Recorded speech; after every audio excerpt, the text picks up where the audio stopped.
So, Sri Akal, welcome to I'm a Brown Girl. My name's Amma. On today's episode, I'm going to be talking about friendship breakups. Friendship breakups actually suck, and it took me almost a year and a half to get over my friendship breakup, and I think they're worse than romantic breakups as well. The reason I want to talk about friendship breakups today is because number one, it was voted as the most popular topic on my story, and number two, I feel like my frontal lobe has actually developed, so I don't feel so immature about it. And thirdly, if anyone is going through a friendship breakup or has experience with it, hopefully you can find some comfort. I'm going to be talking about my friendship breakup and how we started, how it ended, the in-between, and the stages of grief. And the funny thing is, ask me this maybe a year and a half ago, and I would never be willing to talk about it because I was so angry. And I feel that if I spoke about it then, I would say the wrong things. I think I'd be quite hurtful to the other person, and that's not my intention. So now that I have gone through the stages of grief, I've matured, I've seen the other side of it as well. And I've also had to take accountability because I'm not perfect. I did things wrong too. So it took time for me to get there. And I'm glad that I'm at a place where I can talk about it now. Just for the purpose of this video, we're going to call my ex-best friend Pooja, because Pooja, what is this behavior? And to be clear, I'm not here to bitch about my ex-bestie because I really care about her. She's a really lovely person. And I hope my experience helps, as well as the fact that relationship breakups, especially platonic and romantic, or family even, to be fair, are necessary for personal growth. So see it as, it's just life, and I hope it helps. So our friendship started in year 9 in science class, and they used to sit right at the front. And I think she just accepted me because I was really unhinged and a weirdo. And she just probably thought, okay, this girl's insane, really weird, but let me be friends with her. And from that, we just kicked it off. My high school friends saw me go through a lot, and they were my support system.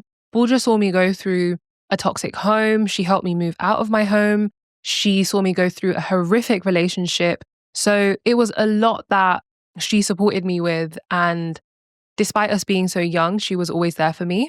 So as our friendship progressed from high school to young adults, we started to have very different priorities. I had different financial priorities. I was in my granny era. All I would do was go to work, go to sleep, gym, repeat, and that is it. I wasn't that keen on taking drugs and alcohol anymore, which is what we used to do as high school friends because that's just what you do. And I also wasn't living in the area because I originally grew up in East London, but I moved to West London. And then I was busy finding myself, making new friends, going out. So our priorities completely changed. I loved Pooja from the bottom of my heart. Like, the love I had for her was unconditional. But thinking back, I don't think it was reciprocated the way I would have needed. I'm sure she loved me, but I just feel that I loved her more. The thing with Pooja and many other friendship breakups, and maybe this is something you would feel too, is that she found it very hard for me to change, that, I'm not the same Amma that I used to be when I was in high school. So sometimes in a friendship, when you guys know each other for such a long time and you're used to the way they are, and when one person changes, you either as the other person give them the room to change, or you are unable to accept the change and you find it hard to realize that they're not the same person anymore. So it got to the point, it was Pooja's birthday, and I remember I was super excited. She had asked everyone to take some time off, so I took annual leave. I knew exactly what I was going to wear. I had all her gifts ready. I was super excited for her birthday. When I did the calculations, the birthday would have costed just over £300, which for me at the time was a lot. I couldn't afford it. Pooja's other friend called me asking, hey, Amma, are you going to be making it to the plans? Super excited, blah, blah, blah. And I said, hey, I will only be able to make half of the event because I can't afford it. So it was going to be first half and then dinner. So I said, I'll make it to dinner. And this was a fancy restaurant. So the bill would have at least been over £100 or 150, something like that. And at the time, that was a lot for me. When I got home, I got a call from Pooja and she was like, I heard you're not coming to my birthday. Da, da, da, da. She's just on smoke. And I'm just like, whoa, what is going on?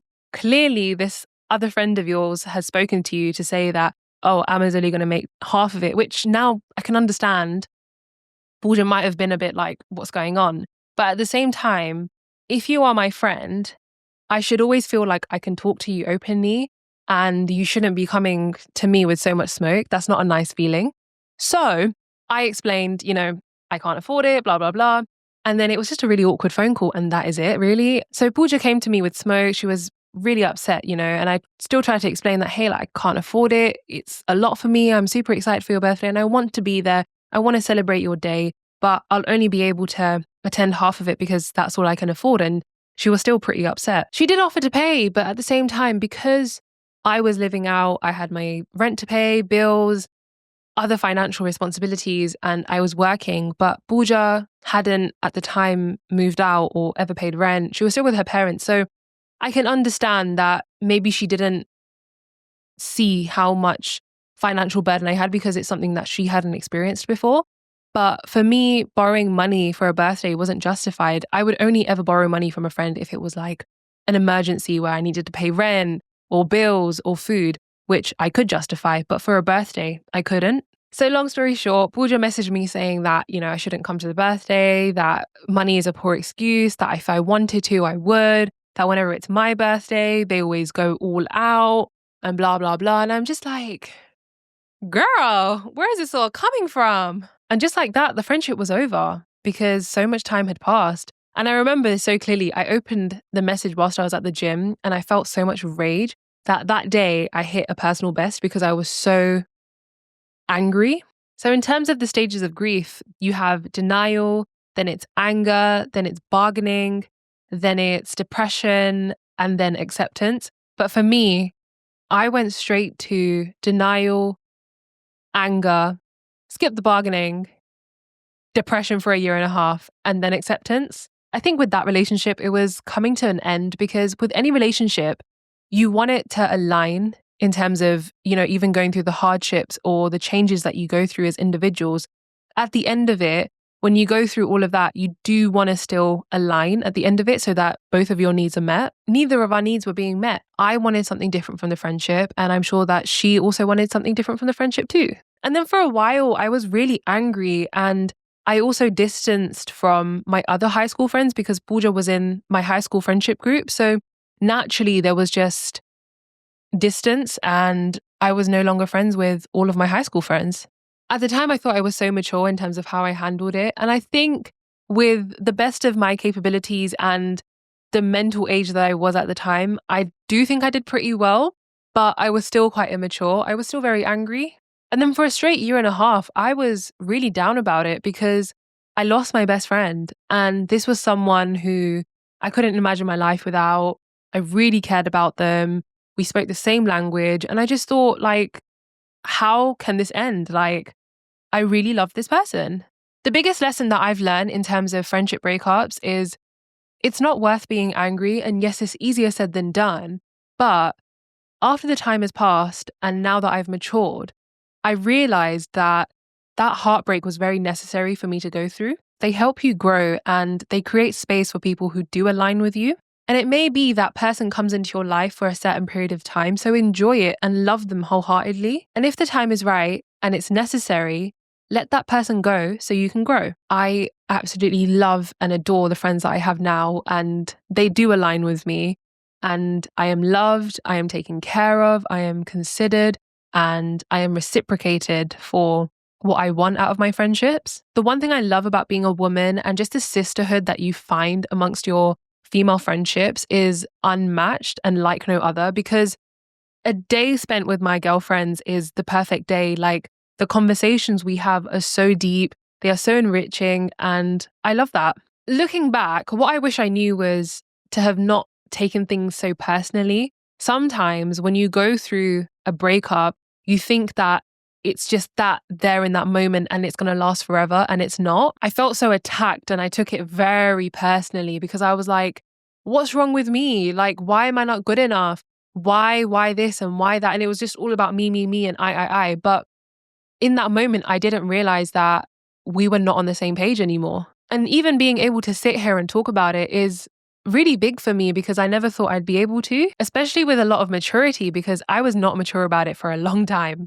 It was only last year on my birthday when I turned 25 that I actually went to see Pooja on my birthday because I was not having the greatest day. And I called her and I was like, hey, I just want you to know that there's been a few times that things have gone left in my life and I want you to know that I really care about you. And she was like, oh my God, Amanpreet, like, just come over, like, just come see me, whatever. And I was literally 10 minutes away. It was just perfect timing. And I went over and I spoke to her, and it was a lovely chat. But I don't know if I went over for the closure or just because I needed a friend, maybe a little bit of both. But in that moment, I realized that we're no longer the same people. And I don't think she'll be able to give me what I need. And I don't think I'll be able to give her what she needs. And that's okay because I still love her. I still care about her. And I will see her once in a blue moon. I think having my frontal lobe developed is crazy. I love meeting new people because I like human psychology. I like learning about people and I like to understand things about them because I truly believe that all the people you meet in your life, they come into your life for a reason. They teach you something that perhaps you didn't know about yourself. And also a very big thing, you don't own anyone. And that is in any kind of relationship for me personally, because romantic, platonic, family, I don't own anyone. At the end of the day, people are their own people first before the relationship. I hope you guys enjoyed today's episode. It took me a really long time to finally get here and actually talk about it. I swore that I'd never speak about this. I think I've said this about 3 times in one episode.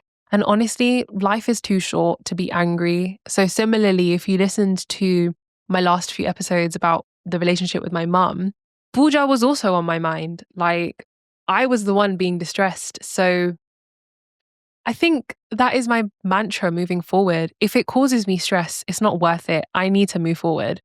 And that is something that works for me. In terms of my end of episode check-in, I am doing good. I'm happy, but I also feel a bit dissociated from life. It's really weird. Like, I don't feel present because nothing feels real. And I don't know how to explain it, but maybe it's the weather. I don't know. I'm only just getting back into a routine. I've started reading. Oh my God, I've started reading again. So I'm really happy about that because it is something that I said I wanted to get into. I hadn't read for almost a year because last year was just Gotham City. So this year I was like, no, I really want to get back into reading. And you know how, I don't know what the correct words are, but you know how like in the UK, we go with the Georgian calendar, but they say like they say like the new year actually starts in March or April.